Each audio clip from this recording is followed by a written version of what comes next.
What's going on, YouTubers? Trying to focus in. I definitely need a haircut. It's been brought to my attention from one of the subscribers. Johnny needs a haircut. Anyhow, I've been looking to do that. Since I'm going bald up here, I like to get it cut really short, since it's kind of fashionable now to be kind of bald. Anyhow, not much I can do about that. Part of the German culture, I guess.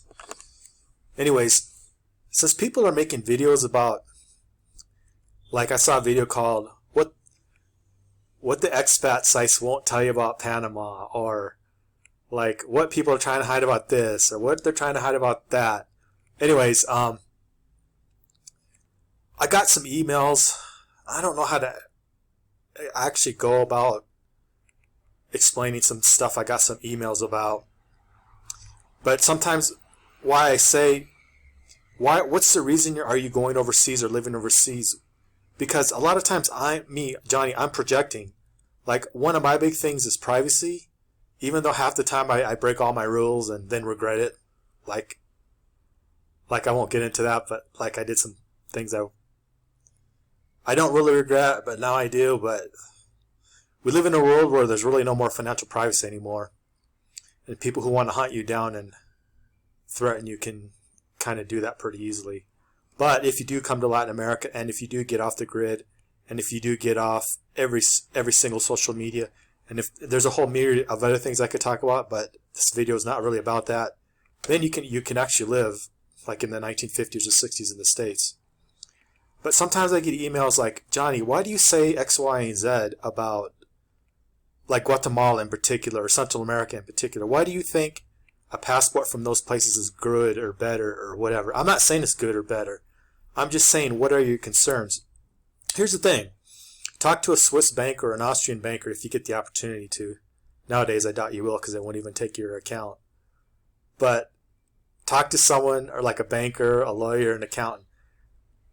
And they'll tell you about second or third passports. They'll also tell you the benefits and the drawbacks. But here's the thing. If everything's going swimmingly well for you in life, then it doesn't really matter as much where you get them from. Or it doesn't matter as much from when I reveal this point of view of why it can matter. I'll tell you why. Like back in the good old days in perpetual tourist literature, they talked about having your second passport, having your Swiss banker store it for you, or your overseas banker in Europe. And then if you got in a jam, he could send it to you in say, Canada or Mexico. Well, nowadays, to go to Canada or Mexico, you need a U.S. passport. Why do I mention that? If you're up against the wall and Uncle Sam's coming after you, and this is from the perspective of North America, and that's why I keep saying that it depends where you're from, it depends what your concerns are. But this is why I say what I'm saying. If you have a passport, like a second or third passport from Europe, the U.S. government's confiscated your passport, and they're looking to make your life a living hell. And not only that, they've used asset forfeiture on all your U.S. bank accounts. You're SOL. Here's what I mean. Okay, if you had a passport for say Mexico or Guatemala because they're really close by, or even Canada, and you have access to that passport in the States, or preferably south of the border, you can run across the Mexican border with or without a passport and get there, even in 2021. And you're going to say, well, what about the stamp in the passport? Well, yeah, that's going to be a problem, but there's workarounds. So my point is, if you have your European passport, if they take away your U.S. passport, even if you have your European passport right in the States, you can't fly out of the States. You're going to have to go to Latin America with it, which may or may not work. Because nowadays, Uncle Sam and the big governments know about all these little tricks. So that's why I mention that. One of my mentors once pointed out to me with Latin America, and it's funny because if I told you who he was, you would probably be surprised, because it's not who you would think. But he's very, very knowledgeable about Latin America, as is Johnny Mueller, which I get some pushback sometimes, but he's very knowledgeable too. But anyways, he pointed out, well, if you ever have a legal issue, you need to be able to get to wherever your residency is. Forget about your second passport, if you have one or not. And if you're going to Mexico and you can get down there without a passport, and you still can, believe it or not. He pointed out, you just got to get into Guatemala, and then you can fly to there if you have a second passport. And another thing I want to point out, like if you're up against the wall, you're probably not going to be flying around. If you've had the asset forfeiture laws on your ass, you're probably not going to be flying around. Because if you didn't make arrangements before that, you probably don't have a lot of money to work with. So one of my mentors pointed out, like, make sure you have a residency that's close to the States so you can go overland where passports aren't as important. And I want to say one word about that just real quick, because I know I'm going to get pushback from this. Well, you can't really travel that. Well, that's not really true. Back when I was a kid, and I realized back in the 80s, things were different. But they haven't changed that much in Latin America. But back in the day, I knew this. I went to school with this girl that she was a best friend of my sister. And her dad used to fly airplanes. And he used to, relay stories. And then my sister's girlfriend used to relay these stories to me and my sister that, like, they'd fly to all these places and half the time they didn't even use a passport. Well, now that's totally changed. Now they've cracked down on that. But what I can tell you is, like, during this coronavirus situation, like Warren Buffett owns an airline, or a private kind of airline, or planes, where people lease them and fly around the world. Well, it's come to the attention of some of the newspaper articles. People are flying around those, and half the time they don't even have to present their passport. Now, is that legal? I don't know. But have they built up trust with people, and they can get away with that during the pandemic? Yes, they can. You can also go by private boat and private plane all over Latin America without a passport. You can also, from the Philippines, you can go to Malaysia, and you can go to Indonesia on a boat or a private plane. If you have connections with the Australians in the Philippines, they'll usually fly you almost anywhere in that area. Now, it's going to cost you a pretty penny if you don't have your situation right. They're going to take advantage of that and make you pay through the nose. Why do I bring that up? Because when you're up against the wall, you're not going to be able to use a passport. You're just going to have to travel overland or by boat or by plane. That's why I bring that up. If you at least have a legal residency that doesn't really cooperate with Uncle Sam and you can get there, you have a chance to recoup, live there, work, start a business, or whatever it is, if you did the second thing that's kind of important. You set up an SA corporation that's anonymous, that Uncle Sam's not going to easily access or even know about if you go about it the right way. So now you have two things. You have your residency in the country, and then you have a way to get money from clients or relatives or friends. Of course, Uncle Sam will be watching those, so probably won't want to have family send money to you, but all these things are irrelevant if you have no legal issues with Uncle Sam or anyone else. But that's the things offshore people won't tell you when you're setting up these residency. Like, if you're setting them up as insurance policies against an overzealous government like Uncle Sam, you need to really consider where you live. You need a residency adjacent or close to your country that you can get to by walking, taking a private plane, a private boat, without having going through the normal passport channels. We've actually seen how important that is during COVID. At least I have. That's very, very important. If governments keep cracking down like they are, it won't matter. Well, it'll matter with your second or third passport, depending on where it's from. You can still travel in certain regions, but if they start closing things down, what will matter is what region you live in. Like I keep pointing out, like I keep beating the dead horse. If you're like in the Mercosur zone, like say, Brazil or Paraguay or Lima, Peru, you can travel in those regions without a passport. Now, if there's a pandemic or if they change the rules, yeah, I get it. I totally get it. They can shut that down. But here's the thing. It's Latin America. Like when you're in Brazil, Paraguay, and even parts of Argentina, it's kind of like Guatemala, El Salvador, and Honduras. There's places you can cross the border where you can wave to the immigration guys and say, hey, do you want to look at my passport? And they'll say, no, we don't care. That's actually happened to me. They didn't, you could pretend you walked into immigration and pretend you got your passport stamp and then ask if they want it. No, we saw you go in. But in general, they don't care. And plus, they always go to lunch anyway, so just go then. But half the time, I never seen them. But since I've been here recently, I haven't had the opportunity to travel around much because I'm waiting for some other things to happen.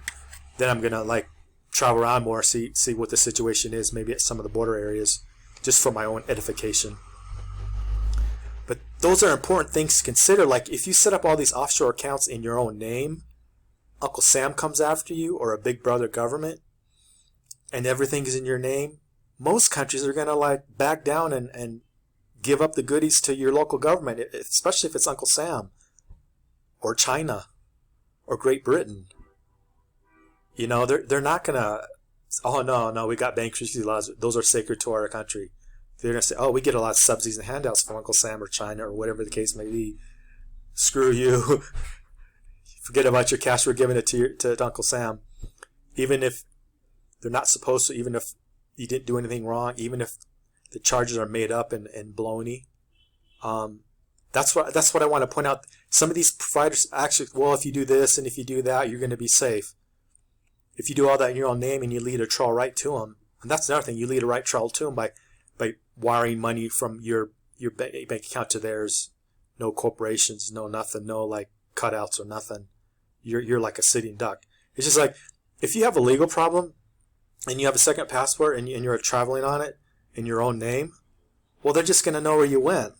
So eventually, if you go from like the United States, at least if you go from the United States to Mexico, you could unofficially go into Guatemala, unofficially going into like El Salvador, and of course they got the chips that can follow you. But so there's ways you can deal with that. But again, if you have your social media accounts on your phone, you're a sitting duck, especially if you're really really high priority on it. But I doubt most of us even are. That's why I don't bring it up most of the time, because most of us really think Uncle Sam's really cares about us.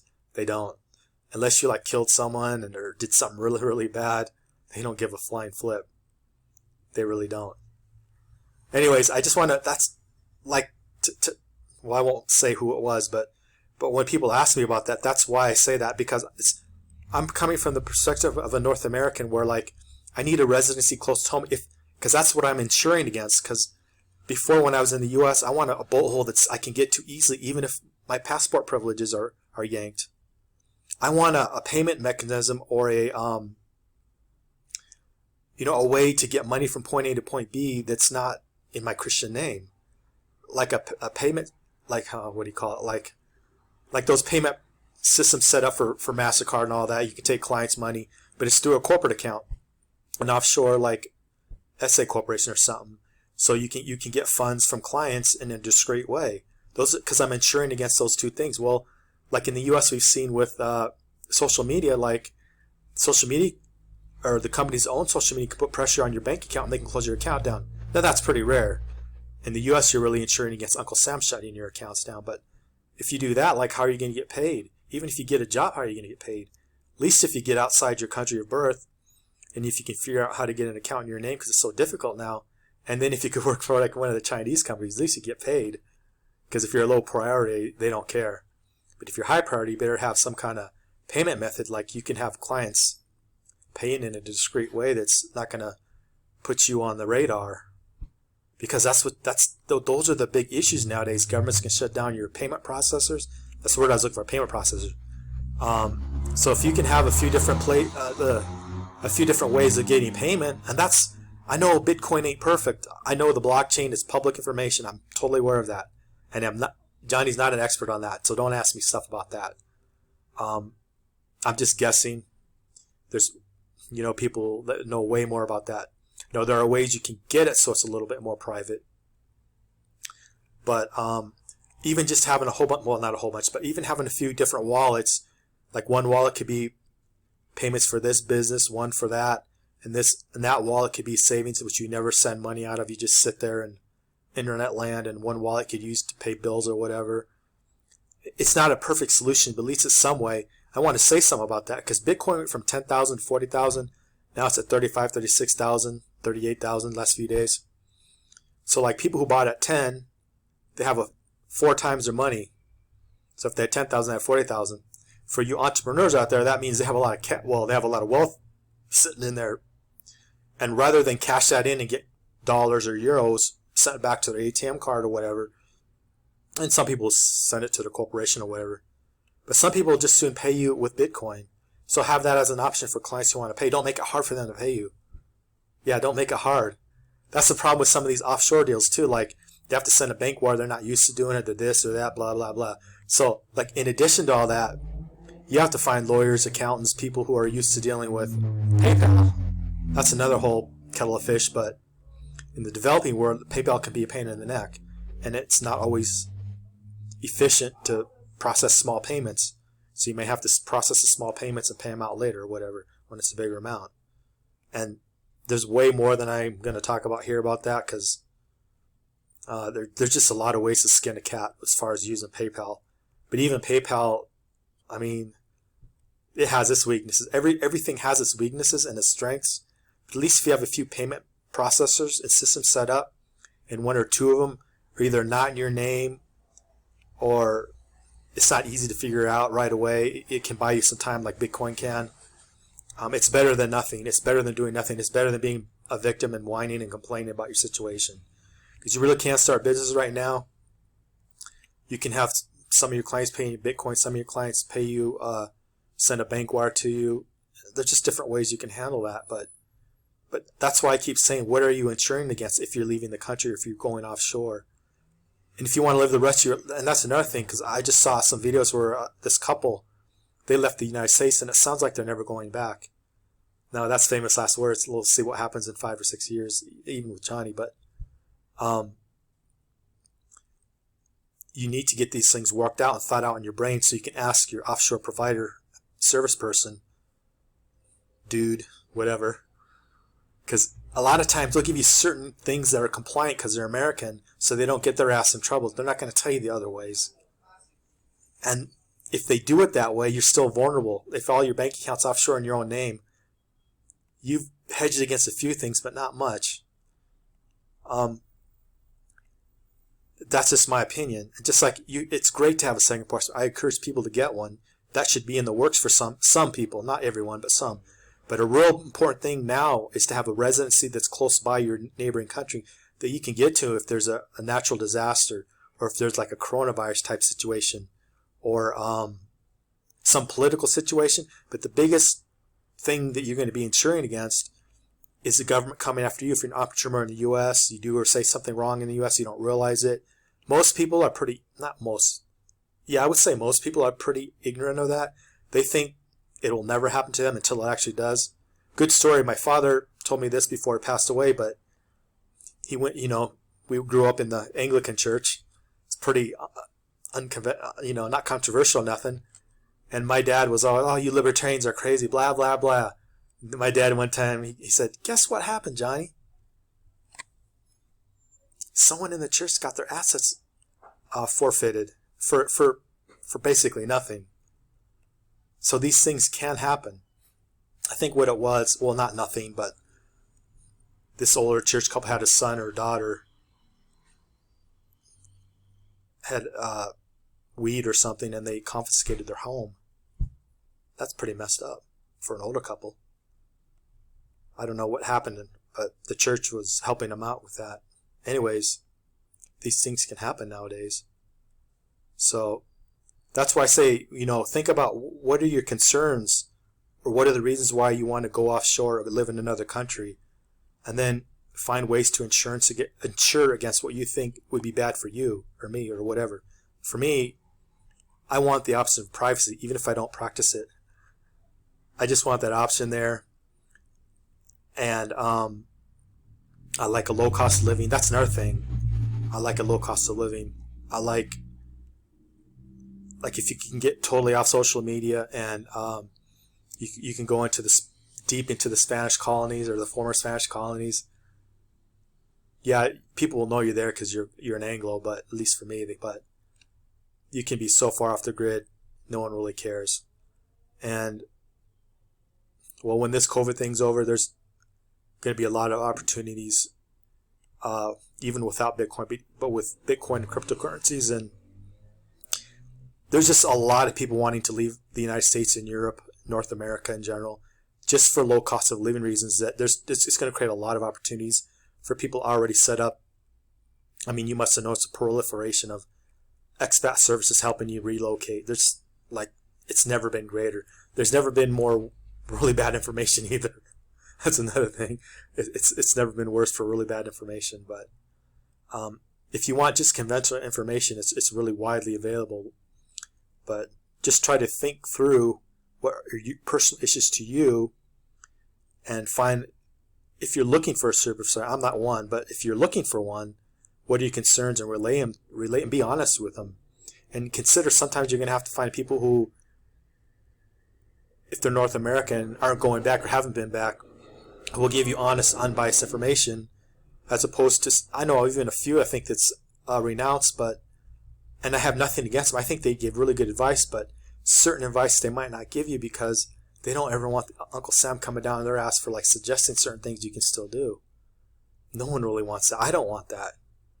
Like, that's why there's certain subjects I don't really want to talk about, and other people I understand don't want to talk about. Now, when you're sitting around the campfire having a few drinks outside of the U.S., then these subjects come up. And they're very fascinating, very interesting, especially amongst, from what I found, because I'm more from the lower classes, but when you find out people more on the upper end of the situations they've run into and how frustrated they felt, it's really fascinating, some of the solutions they came up with and things they knew or didn't know and wish they had known. And they were a little frustrated and pissed off that their bankers in the U.S. didn't tell them before, mainly because their bankers told them prior, well, we didn't know you that well or trust you that well. That's the thing. You have to build up trust with people before you leave, because there's even like a Swiss banker, an Austrian banker, a U.S. banker. They know a lot of stuff, but they're not going to tell you if they don't really know you and trust you that much. So stuff like that really does matter. So there's always people before you've had these same issues, and you have to reach out to them and find out who they are, and they can help integrate you in whatever direction you want to go, like places to live, things to do, ways to earn money, etc., etc. Anyways, that's my video for tonight. I'm going to upload this. Had a pretty uneventful day today. Things are getting back to normal. I personally think there's been a lot more economic damage in Central America than people realize. I'm starting to realize it's true everywhere. Mexico, Canada, the USA. I think in the next 3 to 6 months we're going to find out more about it. And once this information kind of flows through, I expect North America, the Eurozone, like I keep mentioning, I don't know the central bank heads of all these countries, but Lagarde in Europe, the dude in the US, forget his name, Powell, Poopy Pants Powell, whoever the dude in Canada, but all those guys in the UK, in Japan, I have a feeling they're going to really inflate like never before. I'm starting to see more and more cover for establishment people to go more negative interest rates than we are now. I actually had a fairly shocking experience with someone who suggested to me, because he's super conservative. He's politically conservative, but he's also conservative in that he doesn't really think, or he hasn't thought in the past, there'd be a lot of inflation yet. He finally just said, and he's, in my opinion, fairly well connected to a lot of the market players. I'm just not, but he actually relayed to me, he thinks we're going to see 5 or 10% inflation sooner than people think, and he thinks most investors should be mentally prepared right now. They should be mentally prepared to double up their gold position at a moment's notice, because you might not have time to act. If you're going to hem and haw and think about it, the market's going to move way too fast. That's why I said in a previous video, like in Mexico, there are some expats talking about how prices are starting to go up 50%. That's a signal or a clue that the peso is going to get devalued. The price of gold and silver, physical gold and silver in Mexico, sells at a really huge premium to what the gold and silver content is. Now that's always been the case, but now it's even more. Again, that's a clue that there's going to be devaluation there. Why do I bring that up? It's the same in the U.S. I think gold's under $18.50 an ounce, but if you try to buy gold, physical gold you can hold in your hand, it's going to cost you quite a bit more than that. Those are clues that people do not want to give up real goods, and they're preparing for at a moment's notice for prices to take off. I would also say that's why Bitcoin's really ripped up. I would also say, I made a previous video on real estate in the Caribbean, real estate in small towns in North America, but real estate where there's going to be less of a crisis when the crisis comes is going up. in real estate in big cities like New York and I don't know about London, but New York and LA is going down. I think in London it's stable to going up, mainly because there's still a lot of people for tax reasons who want to move there, like people from Eastern Europe, I'll just say. But I'm really not plugged in there. I do have family and friends that tell me about COVID and what they can and cannot do. That just changed day too. I think now if you're foreign and you fly and you can't just, you have to have a COVID test, you have to be quarantined. And a friend of mine was going to fly there and meet someone and then go to Eastern Europe. Well, it's going to be interesting to see what he does, because if he's quarantined for 14 days, he's a pretty high income earner. He won't want to waste his time, but he can earn his money online. So I'll be curious if he does some online work there and just stays there because he really wants to go to Eastern Europe, or if he just says, fuck it, I'm not going to go. Because more and more, as we see the cost of travel go up with COVID tests, special insurance you have to have, like in Costa Rica and Thailand, you're going to see more people just give up, say, nah. That's why I keep talking about regions in the world, like South America, Central America. If you're going to plant yourself for a while and you're not going to do some travel, you might want to be in a region where you can travel to the adjacent countries with your local ID and you don't really need a passport. You also want to plant yourself where culturally and historically and by custom, you don't really need a passport. It'll be important if you want to go to like various beach communities or mountain communities or whatever. Who knows? Meet your friends even. Because I can just see where people are going to get fed up with all this and go back to the traditional and customary way of doing business. Anyways, I'm going to shut this down. Wait for the comments. Any constructive comments, please leave them. Even if they're not, leave them. My videos are starting to rank. I'm really happy with that. Thank you. Really, thank you. Appreciate that. My videos are starting to rank. I don't know. I don't think I'm really going to do anything with this YouTube channel anymore. I'm personally getting so frustrated with all this that I'm thinking about falling off the face of the planet and just working on business and stuff like that. But I don't know. I just don't know anymore, because things seem to be, we're like in the early stages of things becoming unglued. So I don't know if it's worth being on social media and shooting my mouth off about stuff. Anyhow, like, share, subscribe. You know the drill. And be awesome. I think that's what that one chap says from South America. Be cool or be awesome. Can't remember that one dude from South Africa. Anyways, take care.